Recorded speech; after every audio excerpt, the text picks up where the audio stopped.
محمد جاوید اقبال صاحب نے ایک سوال لکھتے ہیں، قابل احترام مفتی صاحب، السلام علیکم ورحمۃ اللہ وبرکاتہ۔ کتنا حق مہر سنت ہے؟ کیا مہر فاطمی سنت کہلاتا ہے؟ پاکستانی کرنسی کے اعتبار سے اس کی مقدار اس وقت کتنی ہے؟ نبی علیہ السلام نے کم سے کم کتنا اور زیادہ سے زیادہ کتنا حق مہر ادا فرمایا ہے؟ ان مقداروں کی قیمت اس وقت پاکستانی کرنسی کے اعتبار سے کتنی ہوگی؟ نبی علیہ السلام نے جو حق مہر ادا فرمایا وہ ادا کرنا افضل ہے یا پھر مہر فاطمی؟ بسم اللہ الرحمن الرحیم۔ الجواب بعون الملک الوہاب، اللہم ہدایت الحق والصواب۔ سب سے پہلے یہ سمجھ لینا چاہیے کہ مہر فاطمی اور مہر مسنون میں معمولی سا فرق ہے۔ وہ یہ ہے کہ مہر فاطمی تو مہر مسنون میں داخل ہے، لیکن مہر مسنون مہر فاطمی پر منحصر نہیں بلکہ دوسری ازواج مطہرات کا مہر بھی مسنون ہے۔ اور حضرت فاطمہ الزہرا رضی اللہ عنہا کے مہر کے متعلق علماء کرام کے مختلف اقوال منقول ہیں۔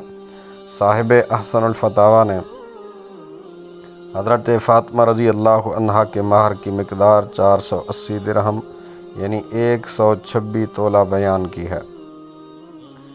اسی طرح دیگر فتاوی جات میں مہر فاطمی کی مقدار 400 مسکال یعنی 150 تولہ قرار دی گئی ہے۔ بعض حضرات فقہا، علامہ شامی صاحب تبیین الحقائق اور علامہ ابن حمام رحمۃ اللہ علیہ نے حضرت فاطمہ رضی اللہ عنہا کا حق مہر 400 درہم یعنی 105 تولہ قرار دیا۔ نمبر 4، چوتھا قول جس کو دور حاضر کے مفتیان کرام اور متعدد اکابر علماء کرام نے اختیار کیا وہ یہ ہے کہ مہر فاطمی کی مقدار 12.5 اوقیہ یعنی 500 درہم ہے۔ اس اختلاف کی وجہ یہ ہے کہ حضرت فاطمہ الزہرا رضی اللہ عنہ کے مہر کے متعلق مختلف روایات وارد ہوئی ہیں۔ بعض روایات میں 12 اوقیہ، بعض میں 480 درہم کا ذکر ہے۔ کنز العمال اور فی سنن الاقوال والافعال کے اندر بھی اسی طرح موجود ہے۔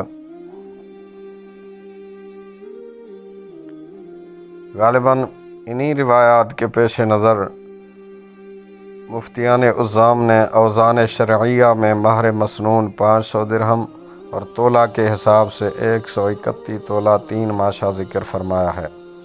البتہ چونکہ عام لوگوں کے ذہن میں مہر فاطمی سے مراد مہر مسنون ہی ہوتا ہے، شاید اسی لیے اس کو مہر فاطمی سے تعبیر کیا گیا۔ بہرحال اس بات کی گنجائش ہے کہ مذکورہ جو حوالہ جات عرض کیے ہیں روایات، ان میں سے جس پر بھی عمل کیا جائے انشاءاللہ امید ہے کہ مہر مسنون کا ثواب ہوگا۔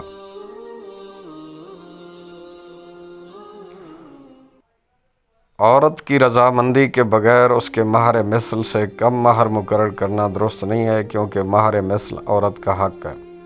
بعض روایات سے معلوم ہوتا ہے کہ نبی علیہ السلام کی ازواج مطہرات میں سب سے کم مہر حضرت ام سلمہ رضی اللہ عنہا کا تھا، جو مختلف گھریلو استعمال کی اشیاء تھیں جن کی قیمت 10 درہم تھی، لیکن ان حدیث کی سند کو بعض محدثین نے ضعیف قرار دیا۔ صحیح حدیث رسول کے مطابق رسول کائنات صلی اللہ علیہ وسلم کی اکثر ازواج مطہرات کا حق مہر 500 درہم تھا، سوائے حضرت ام حبیبہ رضی اللہ عنہا کے کہ ان کا مہر نبی علیہ السلام کی ازواج مطہرات میں سب سے زیادہ یعنی 4000 درہم تھا، جو نجاشی بادشاہ نے اپنی طرف سے ادا کیا تھا۔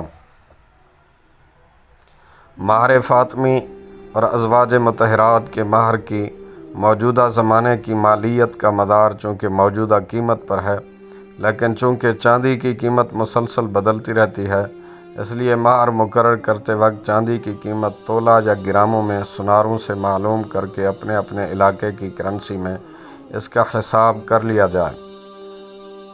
البتہ مہر فاطمی اور ازواج مطہرات کے مہر کی مقدار گزشتہ اقوال میں سے ہر ایک کے مطابق تولہ اور گراموں میں لکھی جاتی ہے۔ اس کے لیے سب سے پہلے درہم، مسقال اور تولہ کا وزن جان لینا ضروری ہے۔ چنانچہ 1 درہم و 3 ماشا 1 رتی اور 5 ارتی اور گرام کے اعتبار سے 3.15 گرام کا ہوتا ہے۔ ایک مسکال 4.5 ماشا اور گرام کے اعتبار سے 4.374 گرام۔ ایک تولہ 12 ماشے کا اور گرام کے لحاظ سے 11.664 گرام۔